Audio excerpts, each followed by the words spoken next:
9th of June 2026. My name is Francisco Gaffney, and this is my daily streaming all about governance, risk, compliance, and advisory boards. Yesterday, I introduced the whole model again. So, what is an advisory board operating system? On top, we have the scaling. On the right, we have predictability. At the bottom, we have systems, and on the left, we have the edge, right? So today we are going to talk specifically about brands, people, and partnership when you're going into a commercial acceleration or you're scaling your business, right? So today, milestone is very simple, I think, is to build something bigger with the different people doing different job. That is the shift. So from scaling from solo effort to team effort, right? So let me put this picture in front of you because I think that this represents very well what's going on in many organizations. And I got this from the last 2 weeks of May. I've been working with 40 companies in the northeast coast of the US. They were very well formed companies for many years. Some of them they have 100 years, family run, etc., etc. But at the end, the picture on the left felt what was the situation. So always is something on somebody that have to do almost everything. And the curious thing is actually they were educated that way. So presidents, CEOs, or owners were sharing exactly the same titles, all the three titles at the same time. Plus, they were supervising HR or personnel. So, who was hired in the company, who was promoted, or who was invited to leave, right? Why a president or owner or a CEO of an organization of 50 and some of them 150 employees will have that responsibility? So it feels this is just give you an example. Some other company had a very curious setup. So the owner, the elder brother, was at the same time the key quoter. So there was a key person that was doing the quote because all the expertise in terms of quoting, in terms of material, labor, quality control, etc., was all in his head. Was not even documented anywhere. He was everything doing by hand, and this age and time, having this expertise, and you have it in different books, in different notes, in different places, and pretty much in his cognitive memory of everything was happening in the company in the past 40 years, and knowing the customers, knowing the relationships, knowing the history behind these two company relationships, etc. Everything was done by this person. So the problem was not really that the company was not good, or the quality, or the expertise, or the branding. Was that pretty much the picture on the left? This person had to bring the ladder, put the ladder up, bring the bricks, do the mortar, build everything. So the company started to deteriorate naturally because it cannot scale. It's too much pressure on one person, and all the rest are pretty much doing their job but not doing much. But the difference, what we want to present today, is on the right of this picture, which is where having an advisory board that actually becomes an overall ecosystem of what is going on in your organization. I'm going to go back to the picture here. So having, it's not that you lose your expertise, your capacities, your drive, is actually you start to delegate or to put the right responsibility in the right people, so the whole system start to work together. And for do that, you need somebody to actually come from the outside in and watch the company and say, okay, we are going to look into certain things, and today specifically I'm going to address these.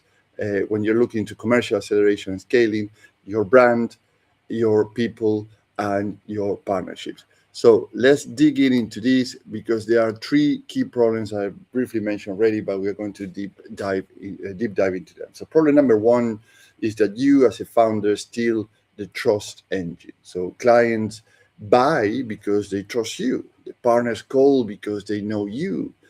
Senior hires join because they believe in you. And that feels flattering. Definitely, yes. But it means the company's market position still sits too close to only one person, which is you. In these cases I mentioned as an examples. Problem number two is that people model is carry a hidden strain. So when the business grows beyond 50 people, and all these organizations I mentioned, they were between 50 and 200 people, a kind of informal culture starts to crack. So people still work hard, but the handovers get messier, right? So who is the apprentice? Who is the senior? Who is the mid management?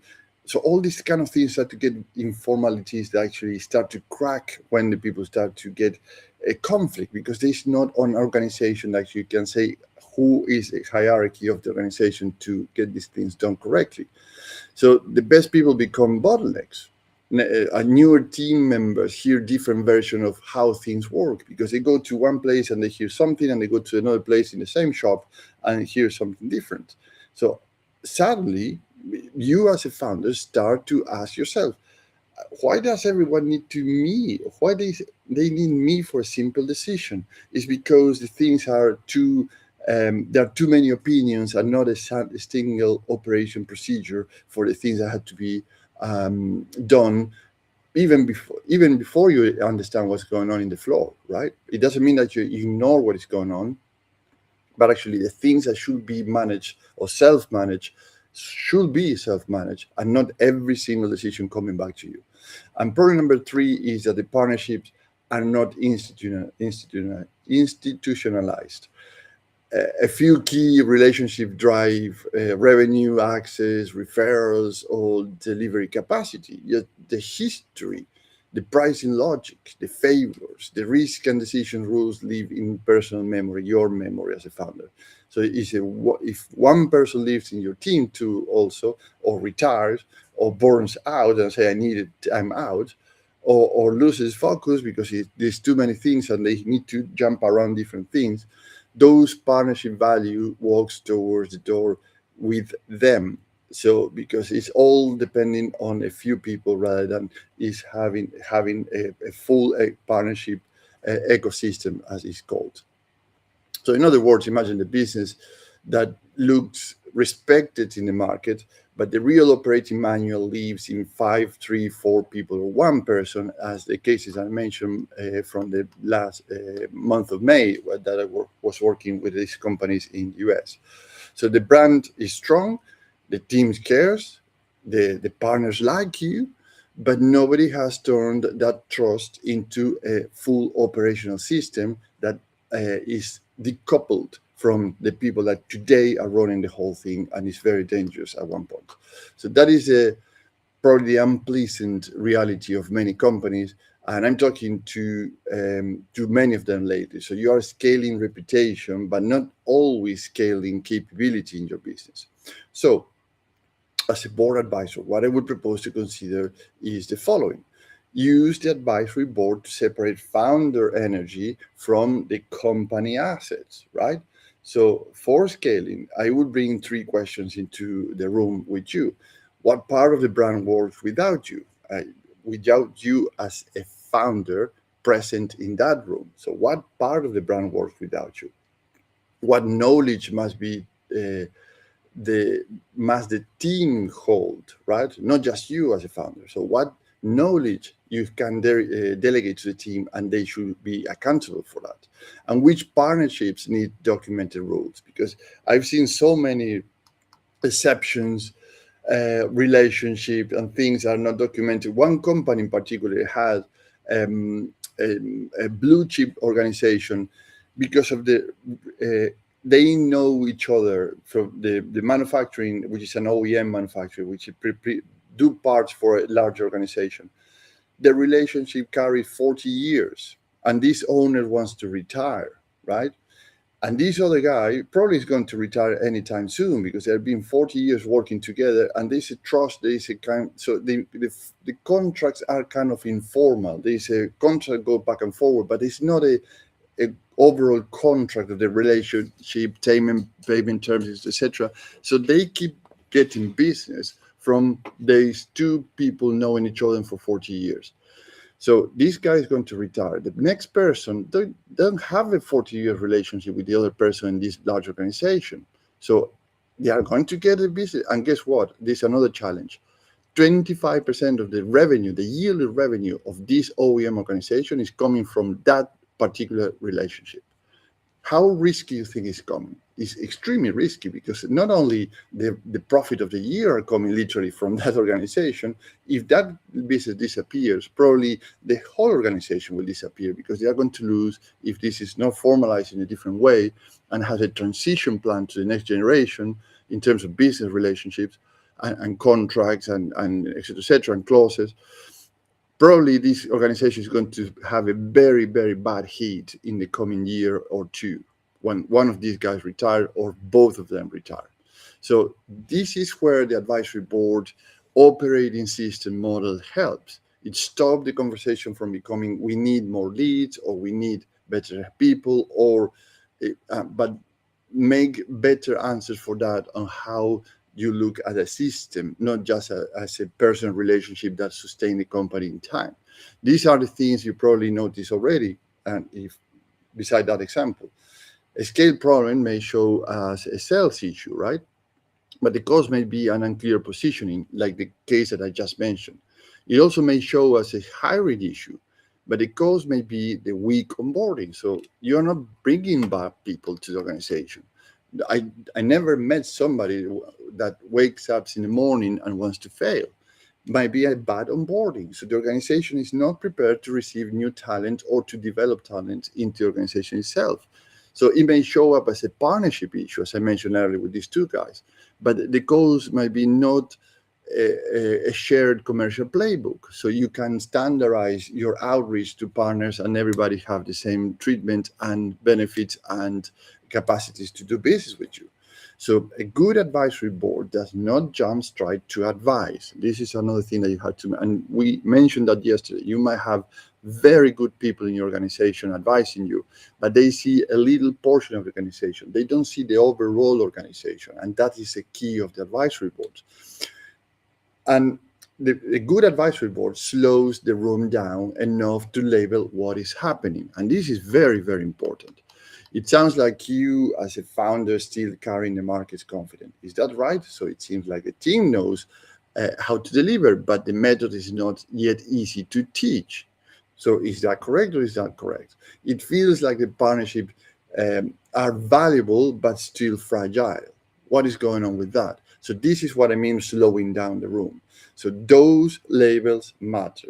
They lower defensiveness. They let you as a founder say, yes, that's exactly what's going on. That is what I feel. That is what I noticing, without turning the meeting into a blaming game, right?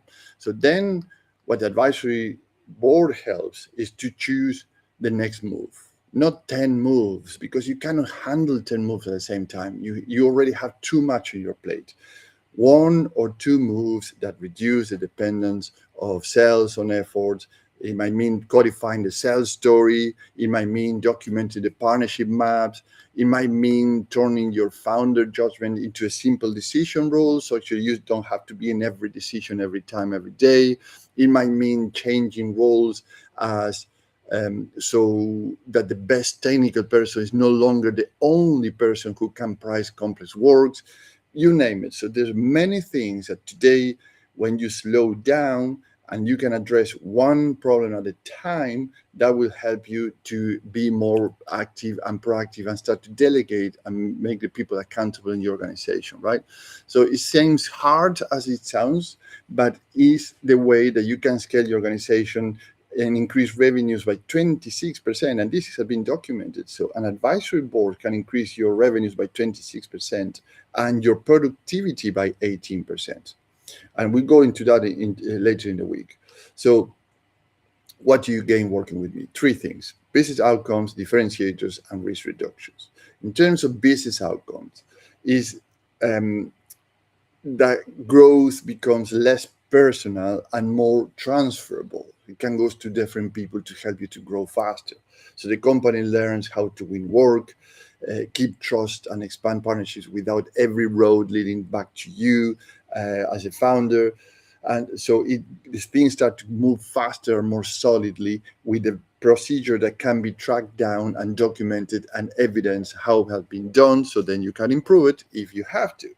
In terms of differentiators, you is a flexible expertise. Instead of hiring one senior executive and hoping they solve every scale issue, you bring an international advisory board with a targeted expertise. You get faster implementation than a full executive hire, lower overhead than a big consulting firm, and not talent locked in, which is very important because you don't want to lock in the talent as transferring your bottleneck to somebody else's bottlenecks at the same time. You want to do something that can be swappable when the evolution of the company goes forward, right? So then the talent today might be not the talent to help you in the next 6 months or next year. So we can swap members as we need them in the advisory board. So the expertise for the next move is there all the time. So that reduces the risk of the key person exposure that seems to be on many founders today.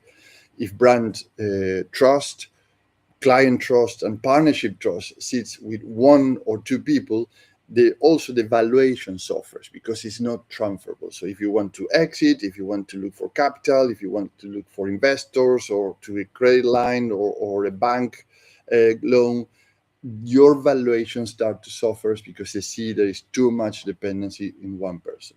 So if those things become documented, visible, and repeatable, meaning the evolution of the organization, then business becomes easier to understand, easier to lead, and easier to back, like with money, right?